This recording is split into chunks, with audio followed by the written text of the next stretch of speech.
자, 거리두기에 따른 자영업자들의 피해가 계속되자 이러한 손실을 보상하는 방안, 즉 손실보상 제도화가 본격적으로 검토되고 있습니다.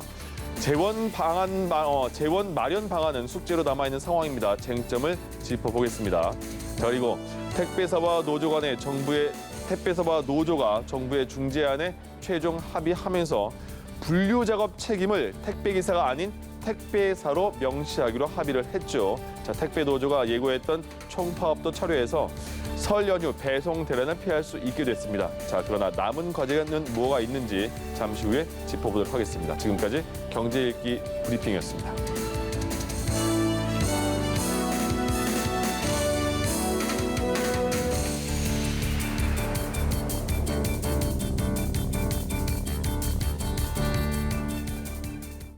네, 금요일 경제 읽기도 역시 김대우 박사와 함께합니다. 김대우 박사 모셨습니다. 어서 오십시오.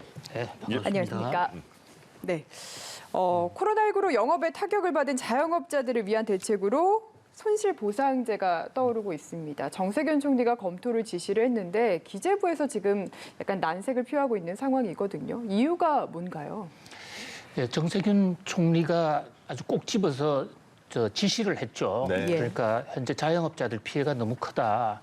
그래서 그들에게 보상을 해줘야 되는데 법적 근거가 없다. 지난번 국회에서도 이 얘기를 여러 번 했습니다. 그런데 이제 이 대목에 대해서 기재부에서 뭐 공식적으로 반대를 한 것은 아니고요. 김용범 차관이 이 질의응답을 받는 과정에서 외국에 이런 사례를 찾아봤더만 잘 없더라라는 얘기가 마치 기재부가 우리는 반대 올시다라는 의사표시로 받아들여졌는데 네. 오늘 해명을 했어요. 기재부도 반대한 것은 아니다. 해외 사례를 검토한 결과를 보고하는 과정에서 이런 오해가 빚어졌다. 어쨌든 이 여기에 대해서 정세균 총리가 이 나라가 기재부의 나라냐. 예.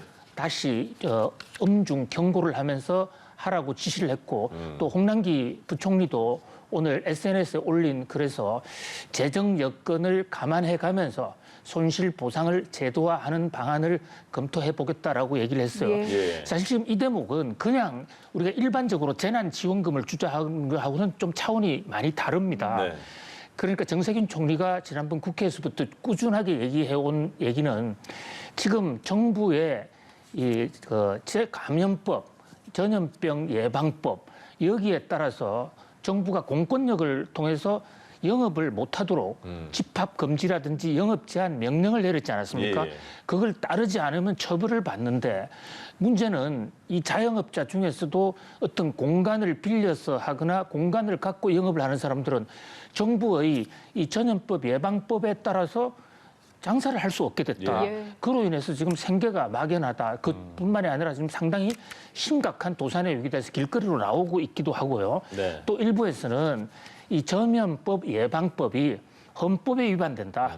왜냐하면 헌법에는 재산권을 보호해준다라는 그런 조항이 있는데 예. 자영업자한테 영업을 하지 말라라고 하는 게 과연 우리 헌법 정신에 맞느냐 이러면서 자영업자들이 지금 반발하고 있어요. 예. 그래서 이제 이 대목에 대해서 재난지원금을 주는 것도 좋지만 근본적으로 좀 법 체계를 한번 시스템을 가다듬어 보자. 이것이 정부의 구상인 것으로 알고 있습니다. 예, 그럼 이제 자영업자에게 손실을 어떻게 보상을 해줄 거냐 이런 문제인데 그 전에 우리나라의 자영업자 수가요 다른 나라에 비해서 좀 많은 편인가요?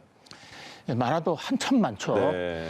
현재 통계에 잡힌 것만 놓고 보더라도 약 한 620만에서 670만 정도로 보이는데요. 네. 그게 우리나라 전체 이 월급 생활자 중에 자영업자 비중이 무려 25%가 좀 넘어가요. 예. 그래서 공식 통계가 2년 전께 나와 있는데 지금도 그와 크게 다르지가 않습니다. 네. 그러다 보니까 이제 OECD 38개국이 있거든요, 회원국이. 예.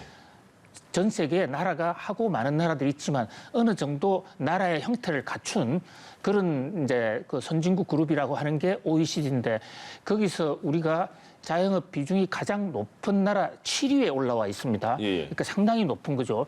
우리 무역 수준이나 일반 경제력 같은 경우에는 OECD 중에서도 우리가 상위권에 가 있거든요. 예. 그런데 자영업자 비율이 높다는 것은 그만큼 산업 발전 단계가 낮았을 때 나오는 현상이 많기 때문에 예. 자영업자 비율만 놓고 본다면 우리는 굉장히 자영업자가 많고 경제 발전 단계가 낮은 것처럼 지금 보이는 그런 상태에서 코로나 팬데믹이 왔단 말이죠. 예. 코로나 팬데믹에 기업인들 중에서도 뭐 일자리에 쫓겨난 사람도 있지만 네. 그런 경우에는 실업수당도 받고 또 복직의 가능성도 있지만 자영업자의 경우에는 그야말로 하루 벌어서 하루 살아가는 이런 분인데 예. 본인의 의지가 아닌 정부의 감염법 예방법에 따라서 장사를 하지 못하라. 그러는데 임대료는 나가야 되고 전기료 기본료도 나가야 되고 또 기본 세금도 나가야 되고 그러니까 정말로 이 자영업자의 고통이 가장 클 겁니다. 그래서 지난번에 정세균 총리가 예. 국회에서 눈물을 보인 적이 네, 있어요. 맞습니다. 그죠? 그 답변을 하다가 바로 그 대목에서 우리도 법을 한번 만들어 봐야 되겠다. 한 이 대목에 대해서는 지금 뭐 전체적으로 그 정치권은 물론이고 우리 경제 사회 뭐 정부 기관에서도 근본적으로 공감을 하고 있는 것 같아요. 근데 예. 문제는 그 누구한테는 주고 누구한테 얼마 줄 것이냐. 그리고 또 경제계에서 경제부처가 가장 걱정하는 것은 이러다가 국가 재정이 혹시 부족해지는 것은 아닌가. 네네. 이런 고민들이 지금 있어서 이게 사회 갈등처럼 지금 보이는 것이죠. 그러니까 자영업자들이 그래도 25%나 차지하고 있는데 이들이 그래도 무너지면 또 우리 경제에도 큰 타격이 있지 않을까 이런 생각도 있어요. 그렇습니다. 자영업자들이 무너졌을 때는 이제 크게 두 가지 우리 사회의 재난을 상상할 수가 있는데요. 예. 우리나라의 자영업자들의 상당수는 사실 이제 그 기업에서 하다가 쫓겨난 사람이나 정년퇴직을 한 사람, 그래서 생계가 막연해서 하는 사람의 비중이 상당히 높거든요. 네. 그러니까 마지막 마지노선인 자영업도 부도가 나서 몰린다면 우리 사회에 큰 이제 그 문제로 되는 것이죠. 네. 결국은 뭐 지금 일부에서는 스스로 극단적인 선택을 하는 사람도 네. 있지 않습니까? 그런 사람이 많아지면 결국은 정부의 재정 부담이 커질 것이다 하는 예. 거하고 그다음에 이제 또 하나의 자영업자들의 성격은 우리나라의 경제계의 하나의 그 순환 펌프 역할을 하는 분들이 많이 있어요. 그러니까 큰 대기업은 아니지만 대기업과 중소기업 사이에 끼어 있으면서 거기에 어떤 혈액을 연결해주는 그런 연결고리적인 역할을 하는데 자영업자들이 갑자기 무너지면 경제적 타격이 그런 산업 순환계가 끊어질 수 있다. 뭐 이 밖에도 우리 가정에서 일반 그 생활하는 사람도 중간에 뭐 마트가 없어진다든지 네. 세탁소가 없어지면 많이 불편해지겠죠. 예, 예. 그러니까 그런 면에서 이것은 생존권과 관련돼 있는 매우 중차대하고 엄중한 문제라고 생각됩니다. 예. 그래서 정부도 사실 자영업자들이 무너지면 안 된다 해서 이번에 손실보상제까지 이제 시행을 하려고 검토를 하는 것 같은데 돈이 얼마가 들지가 이제 제일 고민일 것 같아요. 필요한 구체적인 재원 규모 얼마나 된다고 예상이 되십니까? 그렇습니다. 이 손실을 그 대상자를 어떻게 설정하느냐, 네. 또 대상자 중에서 얼마만큼을 보상하느냐 여기에 따라서 재원 규모는 각기 좀 달라질 수가 있죠. 예. 현재 정치권에서 국회의원들이 입법해놓은 현재 입법 제기하고 있는 그런 법들을 좀 보면요, 예. 많게는 한 달에 약 한 24조 나오는 경우도 있어요. 지금 민병덕 의원 안에 보면 월 24조죠. 예. 월 24조라는 돈은 연으로 따지면 약 한 280조 정도 돼요. 280조요. 예. 우리나라 1년 예산이 한 570조 정도 오락가락하고 있어요. 그것도 많이 늘려서 예. 팽창 예산에서 그러면 자영업자 지원하는데 280조, 약 300조를 주면 나라 살리면 어떻게 합니까? 네. 나라 살림 절반이 절반 넘는 이상이죠. 거죠. 예. 이제 그런 어떤 고민이 있는 것이죠. 피해만 생각한다면 다 줄 수는 없는데 그러면 다 못 주게 되면 결국은 대상자를 어떤 선정해야 되고 또 그 대상자에 들어갔다 하더라도 자기가 당한 피해금 중에 일부는 받을 수 있고 일부는 못 받을 수 있는데 거기에 대한 공평의 문제, 예. 형평의 문제가 또 제기될 수 있거든요. 예, 예. 쉽지가 않은 문제입니다. 그러니까 이게 말씀하신 것처럼 지금 그 각 의원들이 낸 그 법안에서도 도대체 어떻게 추산을 해야 되냐 그게 문제인 것 같아요. 각 그렇습니다. 예. 금액이 다르더라고요. 그러니까 어떻게 추산해야 되는 그런 문제도 있고 그리고 제도화를 하려면 명문이 반드시 정확해야 되는데 그것도 힘든 거잖아요. 어떤 제도화하기까지의 과정에 어려움이 있을 것 같은데요. 그렇습니다. 지금 각 의원들마다 저렇게 그 예상 규모가 크게 달리 나오는 어떤 의원들은 한 달에 1조면 된다라는 분도 있어요. 네. 그런데 이것은 우선 자영업자들이 얼마나 피해를 입었는지에 관한 정확한 지금 통계가 없습니다. 예. 자영업자 숫자도 우리 정확하게 좀 파악을 하고 있지 네. 못해요. 어림잡아 그렇게 볼 뿐이죠. 그런데 우리 여러 번 이 K자형 경제 패턴 코로나 이후에 어떤 사람은 또 잘 되고 어떤 사람은 안 되는 이런 패턴도 있었거든요. 네. 그래서 손실을 누가 입었느냐 안 입었느냐만 문제를 따져보면 그것을 계산을 하는 게 결국 불가능할 거로 보여요. 그래서 이제 정세균 총리는 구체적으로 정부의 공권력으로 문을 닫게 한 경우에 네. 그러면 문을 닫게 했기 때문에 장사를 못했다. 그러면 그 업소에 지난해 매출 실적이 있어요. 예. 부가세 계산 때문에 그것은 계산이 다 나와 있단 말이죠.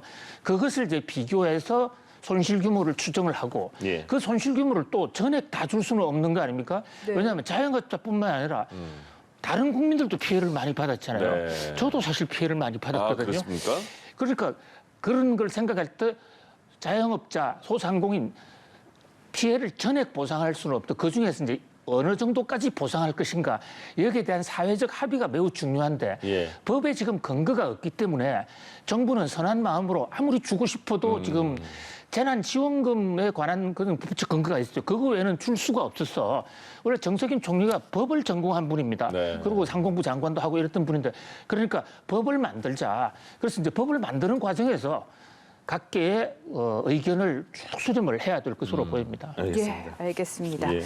다음 주제 짚어보겠습니다. 네. 그 어제 택배업계 노사가 극적으로 1차 합의에 성공을 했습니다. 뭐 과로사의 주요 원인으로 지목되었던 분류 작업을 업무에서 제외하기로 했고 그 외에도 여러 가지 내용들이 있는데 우선 주요 내용부터 짚어볼 수 있을까요?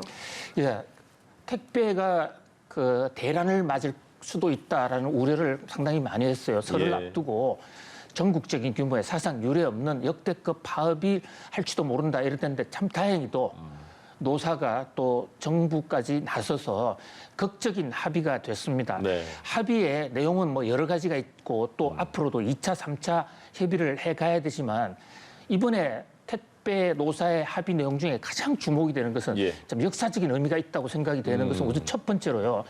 그 택배 분류 작업 지금 그래픽에 그림 나오는 네. 대로 네. 저게 시간이 상당히 많이 걸리거든요. 그러니까요. 정작 갖다 주는 것은 오토바이 있다고 뛰고 갔다 오면 보람도 있고 예. 이런 저건 분류가 상당히 쉽지가 않지 않습니까? 네. 그래서 저 분류하는 것에 저것에 누가 해야 되느냐의 책임 소재 문제가 그동안 그 어떤 법에도 명확하게 나와 있지 않았습니다. 그런데 이번에 이제 처음으로 노사 합의에서 자, 이 분류 작업은 택배 회사의 책임이지 예. 근로자의 책임이 아니다라는 것을 명시화했다. 물론 앞으로도 좀 이제 추가 합의가 필요합니다만 이 대목이 굉장히 큰 대목이라고 보고요. 예. 이제 그다음에 근로 시간의 경우에도 하루 12시간 또 주 60시간 이상은 넘어가지 못한다. 최근에 택배 근로자들 사망 사고가 많이 있지 않습니까? 네, 네. 그런 서로 극한 직업이라고 지금 그런 지적을 받고 있는데 그런 면에서 이제 그 근무 시간을 정했다. 그다음에 또 밤 9시 이후에 원칙적으로 못하고 최악의 경우는 10시까지. 예. 그 시간 넘어서는 못한다. 이제 이런 문제가 합의가 됐는데 그동안에 이 코로나19 때문에 택배 산업은 정말 창고를 했습니다. 정말 예. 잘 됐는데 네. 거기에 그 화려한 그 영화 속에는 근로자들의 이런 고생이 일부 있었던 것이에요. 예. 이제 그런 어떤 것도 해주기로 이제 합의를 일단 원칙적 합의에는 성공을 했다. 그리고 이번 설에 파업은 일단 없을 것으로 참 다양한 결론이 났습니다. 아우, 참 다행입니다. 그러니까 저희도 택배가 사실 빨리 오면 기분 좋잖아요. 기다려지고. 근데 그걸 그렇게 급한 거 아니면 좀 여유 있게 기다리는 마음도 필요할 것 같아요. 네. 그리고 지금 자동 분류로 그러니까 택배 분류하는 거를 택배 기사의 책임이 아니다 이렇게 말한 거잖아요. 예. 그러면 자동 분류 장치가 필요할 수도 있고 또 아니면 거기에 따른 추가 인력이 필요할 텐데 그러면 택배비는 좀 오르겠네 이런 생각이 들어요. 뭐 상당히 오를 수가 있겠죠. 네. 왜냐하면 현재 택배사들이 그 택배 분류 작업의 노동을 근로자들한테 다 전가시키고 있었는데 이제는 택배사가 물어야 되거든요. 그러니까 그러면 그동안은 그 비용을 안 받고 택배 기사분들이 그렇게 분류한 작업을 한 거잖아요. 그렇습니다. 예, 예. 그래서 택배 근로자들은 어저께 합의 이후에 네. 28년 예. 공짜 노동에서 해방됐다 뭐 이런 얘기까지도 하고 있어요. 아침 먹을 시간도 생겼다 이러더라고요. 또. 예. 그래서 하여튼 그동안에 그런 원칙도 없었다는 것에 대해서 정부가 좀 손을 놓고 있지 않느냐는 지적을 받고 있는데요. 네. 문제는 저 비용은 택배사에서 들어오면 택배사가 가만히 있겠습니까? 가격은 당연히 또 전가가 되겠죠. 예. 그런 와중에서 이제 결국은 일반 소비자들의 택배 비용이 빠른 속도로 올라갈 수 있다. 그에 대해서 상당히 좀 걱정이 있고요. 예. 또 이제 그 분류 작업을 좀 과학화 시켜야 되는데 네. 외국의 경우에 비해서 지금 아주 우리나라는 형태가 우선 포장의 형태, 크기 아주 다양하기 때문에 분류 작업이 쉽지가 않습니다. 그러네요. 예. 거기에 대해서 좀 유통혁명이 와야 될 것으로 보입니다. 예. 알겠습니다. 그럼 오늘 말씀 여기까지 듣도록 하겠습니다. 지금까지 김대호의 경제 읽기 김대호 경제학 박사와 함께했습니다. 고맙습니다. 잘 들었습니다. 감사합니다.